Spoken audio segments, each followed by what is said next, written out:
Baik, kita nak pergi pada isu korban luar negara. Sebenarnya lebih kurang isu yang ada di Malaysia je. Apabila orang korban luar negara, dia yang penganjur tu iaitu orang yang buka package lah, satu bahagian berapa-berapa kan. Dia tak memiliki lembu tu. Jadi dia buka harga satu bahagian 450. Ni Kemboja ke apa kan, yang murah sikit lah. Jadi macam mana akad tu? Pembeli beli dengan penganjur tu sendiri sebenarnya tak memiliki pun kambing ataupun lembu yang nak beli tu.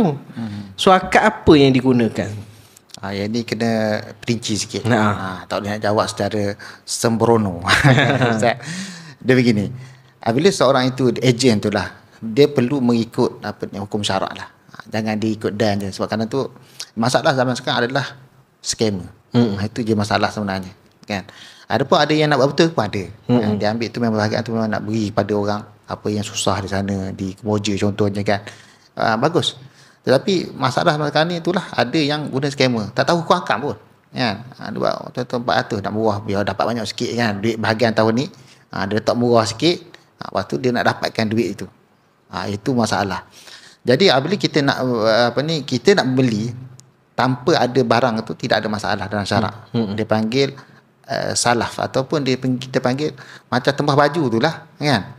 Kita tidak memiliki, penjual pun tidak memiliki barang tersebut, tidak ada masalah. Menjual barang yang tiada tidak ada masalah, walaupun pada asalnya kita tidak boleh menjual barang yang tidak ada.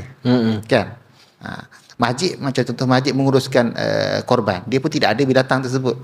Dia kena cari binatang, dia mana tempat nak cari ni kan. Dia pun tidak ada.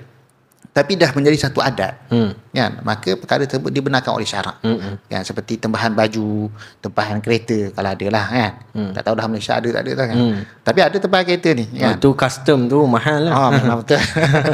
Dia punya make up tu lain tu kan. Okey.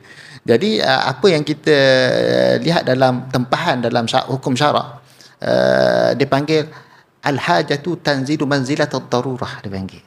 Al-hajah, perkara perlu. Sebab masyarakat macam tu. Kan? Tidak adalah persoalan untuk baju ditempah itu. Sebab manusia ni dia nak buat tempah mesti dia nak dia punya dia nak customize dia punya baju dia. Aku nak baju macam ni, baju berlanga, bentuk berlanga, baju Melayu, jubah begini kan. Dia nak customize tu sebab di pasaran tak ada. Jadi dia nak buat macam tu perlu kepada benda yang tidak jelas lagi lah. Maksudnya benda tu tidak ada depan mata pun kan. Tapi kebiasaan boleh dilakukan. Maksudnya tukang jahit tu boleh buat. Dia boleh cari benda tu dan dia boleh buat. Tak ada masalah dalam syarak. Perkara tersebut dibenarkan oleh syarak jika barang tu tidak ada. Tidak masalah. Dia adalah sebagai al-hajah, hajat kita. Seperti pengurusan masjid tadilah, nak buat korban tadi, tidak ada lembu dan sebagainya. Sebab apa? Biasanya boleh dapat je. Kan? Kebiasaannya maksudnya 99% memang akan pasti dapat lah lembu ni. Mungkin kau cari tu mesti ada lah. Tak cukup kan? Jarang tak ada cukup sebenarnya di Malaysia ni untuk kita cari korban ni. Ada je, dia cari satu semenanjung dia cari kan, jumpa. Sadu tak sadu dia jumpa kan. Jadi itu maksud benda tu kebiasaan boleh, kebiasaan tu boleh berlaku. Tapi kalau berlaku tak jumpa, itu kes-kes terperincil, itu hukum dia lain pula lah. Tapi dibenarkan oleh syarak. Dia panggil al-hajatu tanzilu manzilat ad-darurah.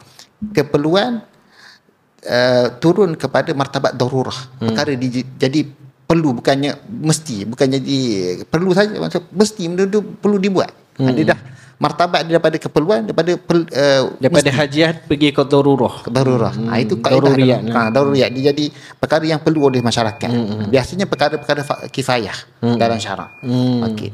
Begitu juga ejen tadi.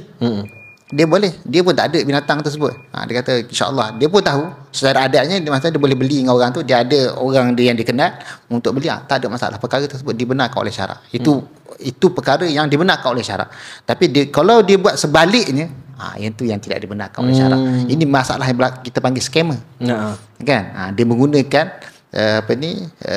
cara agama untuk menjual agama untuk mendapat keuntungan diri dia. Ini dilarang. Oleh itu kita perlu jaga-jagalah perkara ni. Banyak sangat. Buat haji baru-baru ni, buat haji pun sama juga. Kan, perkara-perkara yang macam ni, tak tahulah, kita nak cakap zaman sekarang ni perlu kepada berhati-hati. Nak buat ibadat ni, ramai orang yang bertopengkan untuk menggunakan agama untuk mendapatkan habuan dunia. Jadi kita kena berhati-hatilah. Tapi biasanya kita nak buat korban ni, kita kenal orang dia. Dan kita kena biasanya orang dah buat biasa ejen yang biasa dikenali oleh orang ramai. Oleh itu kita nak berkorban, kita tanya, ni biasa kenal ke? Ejen ni kan. Kita buat kat situ. Tak ada masalah. Dan dibenarkan. Akad dia dibenarkan sebab apa? Dia dah mewakili dan dia dah biasa dengan akad tu macam biasalah. Seperti niat untuk mewakilkan untuk berkorban dan sebagainya. Tidak ada masalah. Tapi masalah skamer tadilah. Skamer ni yang menipu kita ni.